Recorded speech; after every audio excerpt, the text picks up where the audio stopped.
bienvenido a este tiempo de estudio de la palabra. Hoy quiero hablarte acerca del capítulo 5 del Evangelio de Juan. Para ponernos un poquito en contexto, en esta primera parte del capítulo, Jesús se encuentra con un paralítico que tenía muchos años deseando ser sanado y él le ofrece la sanidad. Y la forma en la que Jesús le da la sanidad es diciéndole: levántate, toma tu lecho y anda. Esta frase y esta acción hizo que se desencadenara todos los siguientes versículos, de los cuales yo voy a hablar uno de los últimos. Pero bueno, este hombre se para, toma su lecho, pero era día de reposo. Y en ese momento tomar el lecho era considerado un trabajo, por lo tanto no se podía hacer en este día. El hombre se encuentra con líderes judíos de ese momento y los hombres se interesan, es por quién le dio el permiso de tomar el lecho y andar. Ellos sabían quién era, tenía muchos años el hombre allí a las puertas y no les interesó pues que el hombre ya caminaba, que era sano, sino quién te dio el permiso de transgredir la ley. Este paralítico no sabía quién fue. Él le dijo: bueno, fue el hombre que me sanó, pero no sabía quién había sido. Un momento después, Jesús se reencuentra con el paralítico en el templo y le dice: no peques más para que no te venga algo peor. Y allí en ese momento el hombre dice: es Jesús el que me sanó y el que ahora está perdonando mis pecados. El hecho de haberle perdonado los pecados y darle la directriz de no pecar más fue el que hizo comprender al hombre que quien estaba frente a él era Jesús.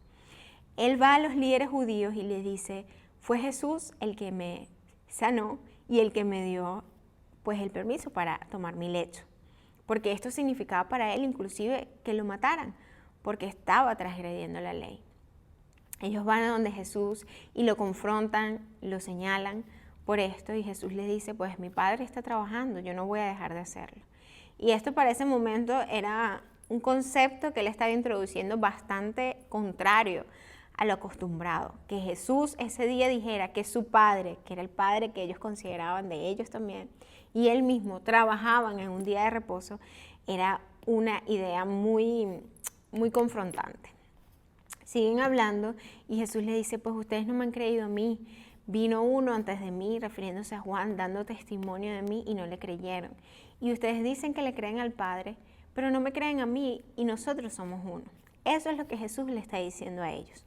Pero yo quería hablar del versículo 37 y 38, que lo voy a leer. Dice: también el Padre que me envió ha dado testimonio de mí. Nunca habéis oído su voz, ni habéis visto su aspecto, ni tenéis su palabra morando en vosotros, porque a quien Él envió, vosotros no creéis. Entonces este versículo 38, cuando yo lo leí, en el primer momento yo pensé en el Espíritu Santo, cuando decía al que Él envió, porque normalmente asemejo como ese concepto de enviar con el Espíritu Santo, pero después yo me puse a pensar y dije: bueno, no, el Espíritu Santo aquí todavía no había entrado como podríamos decir en juego. Él está refiriéndose en el 38, dice: no tienes la palabra morando en tu corazón porque no me recibiste a mí, a Jesús, porque hasta ese momento a quien el Padre había enviado era a Jesús únicamente. Entonces esto me hizo comprender y fue muy revelador para mí ver una muestra más de que Jesús es la palabra de Dios, es el verbo hecho carne. Y justamente este evangelio nos habla mucho de eso, de Jesús encarnado como la palabra de Dios. Y aquí es una afirmación más. La forma en que la palabra podía estar en sus corazones era recibiendo a Jesús. Y después el versículo 39 y 40 dice: escudriñad las Escrituras, porque a vosotros os parece que ellas tenéis la vida eterna, y ellas son las que dan testimonio de mí, y no queréis venir a mí para que tengáis vida. Él está diciendo: ustedes son unos estudiosos de la palabra excelentes. Él dice: ustedes escudriñan las Escrituras. Ya sabemos que escudriñar no es leer y cerrar el libro, no, es realmente dedicar tiempo a estudiar. Él dice: ustedes la estudian, la escudriñan, pero no tienen la vida porque no me tienen a mí. Y Él les dice: ustedes creen que la palabra es la verdad porque en ella van a hallar la vida eterna, pero no me están recibiendo, entonces no están teniendo la vida que esta palabra promete. Y este es el punto donde yo quería llegar. y donde yo he tenido que usarlo mucho en mis tiempos de aprendizaje y de oración y comunión con el Señor, porque podemos acercarnos a la palabra de Dios, estudiarla a perfección, con contexto, con concordancias, al idioma original, traducciones textuales, un estudio bien profundo y bien certero de la palabra, pero inclusive haciendo eso podemos estar lejos de quién es la palabra, que es Jesús mismo.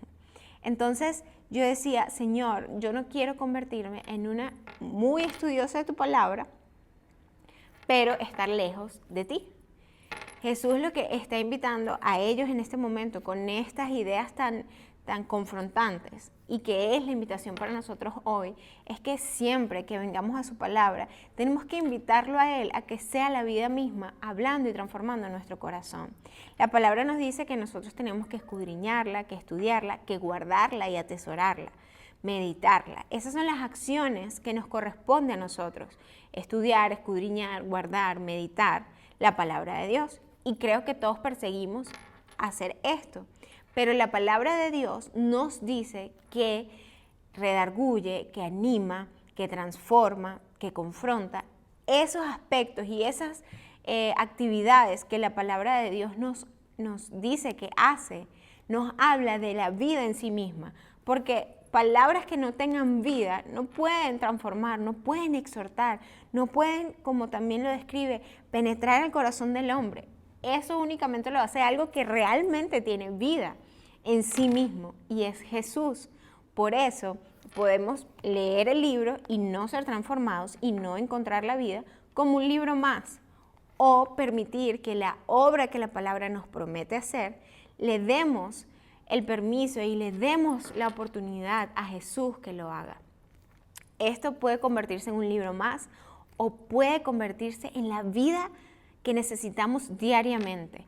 Cuando comprendemos y dejamos que esto sea nuestra vida y que realmente haga la obra plena que la palabra nos promete que va a hacer, la vamos a atesorar de tal forma que no podemos estar un día sin leerla, que no podemos estar sin meditar en ella, porque eso es lo que nos está inyectando pues la vida que necesitamos.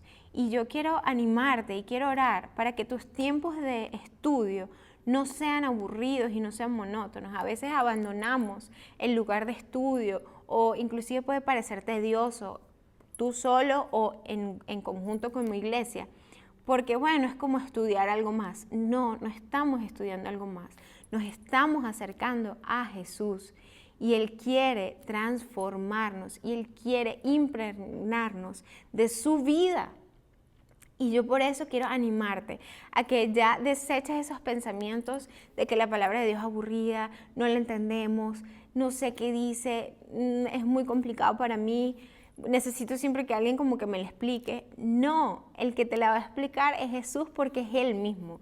Él dice, acércate a la palabra de Dios, convencido de que es la verdad, escudriñala, pero permíteme que yo transforme tu corazón y tu ser.